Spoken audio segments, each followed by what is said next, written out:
अध्याय 6। हरे कृष्ण मंत्र। हरे कृष्ण कृष्ण कृष्ण हरे हरे, हरे राम राम राम हरे हरे। इस महामंत्र के कीर्तन से उत्पन्न दिव्य स्पंदन हमारी दिव्य चेतना को पुनर्जीवित करने की एक श्रेष्ठ विधि है। जीवात्मा के रूप में हम सब मूल रूप से कृष्ण भावना भावित जीव हैं, किंतु अनंत काल से पदार्थ के साथ संपर्क में रहने के कारण भौतिक वातावरण से हमारी चेतना दूषित हो गई है। इस भौतिक वातावरण को जिसमें हम अभी रह रहे हैं माया कहलाती है। माया का अर्थ है वह जो नहीं है। और यह माया या भ्रमणा क्या है? भ्रमणा यह है कि हम सब भौतिक प्रकृति के स्वामी बनने का प्रयत्न कर रहे हैं, जबकि हम वास्तव में उसके कड़े नियमों की चंगुल में फंसे हुए हैं। जब कोई सेवक कृत्रिम रूप से अपने सर्वशक्तिमान स्वामी के समान बनने का प्रयत्न करता है तो उसे माया कहते हैं। हम भौतिक प्रकृति के संसाधनों का दोहन करने का प्रयास कर रहे हैं, परंतु वस्तुतः हम उसकी जटिलताओं में अधिकाधिक उलझते जा रहे हैं। इसलिए यद्यपि हम प्रकृति पर विजय पाने के कठोर संघर्ष में लगे हैं, तथापि हम उस पर और अधिक निर्भर हो गए हैं। भौतिक प्रकृति के विरुद्ध यह भ्रामक संघर्ष हमारी शाश्वत कृष्ण भावना को पुनर्जीवित करके तुरंत रोका जा सकता है। हरे कृष्ण कृष्ण कृष्ण हरे हरे, हरे राम राम राम हरे हरे। यह मंत्र हमारी मूल शुद्ध भावना को जगाने की दिव्य प्रक्रिया है। इस दिव्य स्पंदन के कीर्तन से हम अपने हृदय की सभी भ्रांतियों को दूर कर सकते हैं। इन सभी भ्रांतियों का मूल आधार यह मिथ्या धारणा है कि सभी वस्तुओं का स्वामी मैं ही हूँ। कृष्ण भावना मन पर कृत्रिम रूप से आरोपित की जाने वाली भावना नहीं है। यह भावना जीवात्मा की मूल प्राकृतिक शक्ति है। जब हम इस दिव्य ध्वनि को सुनते हैं तो यह भावना पुनः जागृत होती है। इस युग के लिए ध्यान की इस सरलतम विधि की संस्तुति की गई है।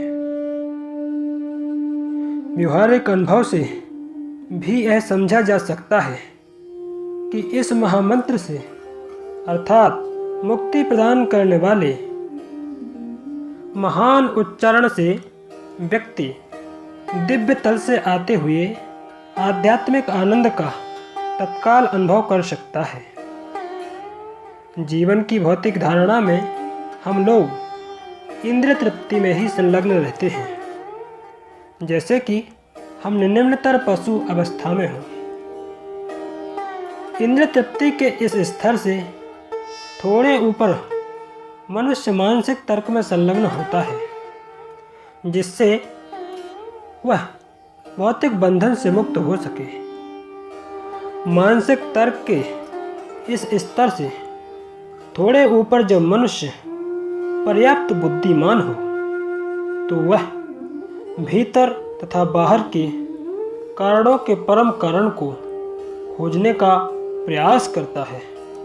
और जब मनुष्य वास्तव में इंद्रिय, मन और बुद्धि की अवस्थाओं को पार करके आध्यात्मिक ज्ञान के स्तर पर पहुंच जाता है तो वह दिव्य अवस्था पर पहुंच जाता है।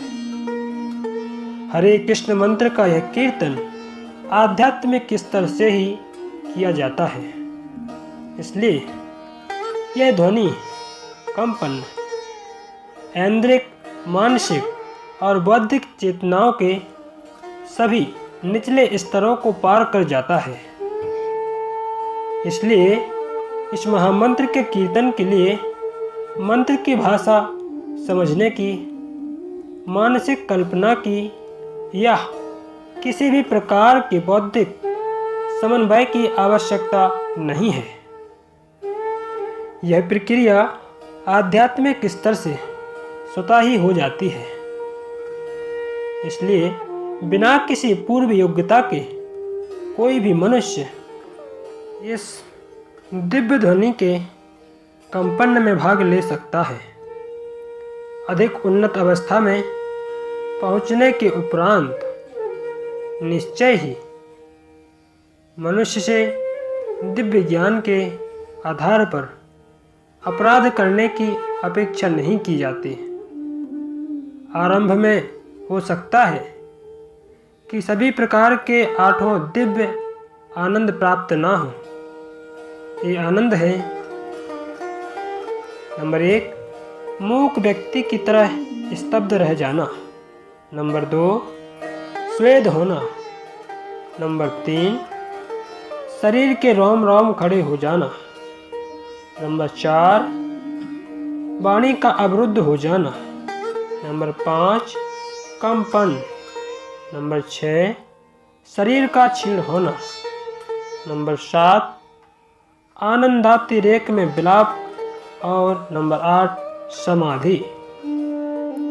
किंतु इसमें कोई संदेह नहीं है कि थोड़े समय का कीर्तन मनुष्य को तत्काल ही आध्यात्मिक स्तर पर पहुंचा देता है।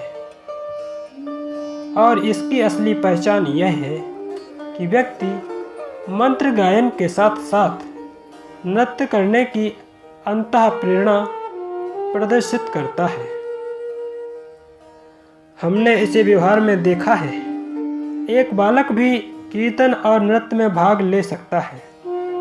निश्चय ही जो व्यक्ति भौतिक जीवन में बहुत उलझा हुआ है, उसे इस स्थिति में पहुंचने में कुछ समय लगेगा। किंतु ऐसा भौतिक जीवन में उलझा हुआ व्यक्ति भी बहुत जल्दी आध्यात्मिक स्तर पर पहुंच जाता है। ये जब इसका कीर्तन प्रेम में डूबे भगवान के शुद्ध भक्त द्वारा किया जाता है तो श्रोताओं पर इसका गहरा प्रभाव पड़ता है। इसलिए यह कीर्तन भगवान के शुद्ध भक्तों के मुख से ही सुना जाना चाहिए ताकि इसके तत्काल परिणाम देखे जा सकें। जहाँ तक संभव हो अभक्तों के मुख से किया जा रहा कीर्तन नहीं सुनना चाहिए। सांप के मुख से स्पर्श किया हुआ दूध विषैला हो जाता है। हरा शब्द भगवान की शक्ति का संबोधन है। कृष्ण और राम शब्द स्वयं भगवान के संबोधन है। कृष्ण और राम दोनों का अर्थ है परम आनंद और हरा का अर्थ है भगवान की सर्वोपरि आह्लादनी शक्ति। संबोधन के लिए इसे हरे कहते हैं। भगवान की सर्वोपरि आह्लादनी शक्ति हमें भगवान तक पहुंचने में सहायता प्रदान करती है।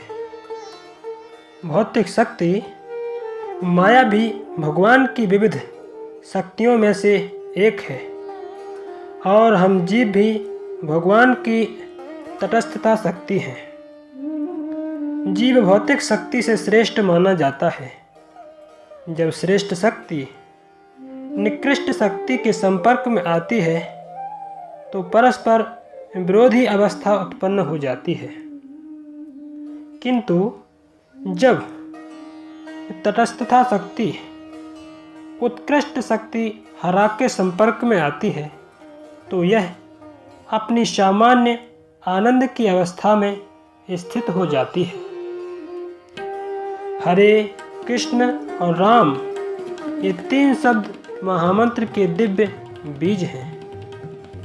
यह कीर्तन भगवान और उनकी शक्ति के लिए आध्यात्मिक पुकार है, ताकि भगवान और यह शक्ति बद्ध जीवात्मा की रक्षा करें। यह कीर्तन ठीक उस बच्चे के रुदन की तरह है जो माँ के लिए पुकार रहा हो। माँ हरा भक्त को परमपिता भगवान की कृपा प्राप्त करने में सहायता करती है और मंत्र का निष्ठा से कीर्तन करने वाले भक्त के सामने भगवान प्रकट हो जाते हैं। कलह और दंभाचरण के इस युग में आध्यात्मिक अनुभूति के लिए महामंत्र के समान अन्य कोई साधन नहीं है। हरे कृष्णा कृष्ण कृष्ण हरे हरे, हरे राम राम राम हरे हरे।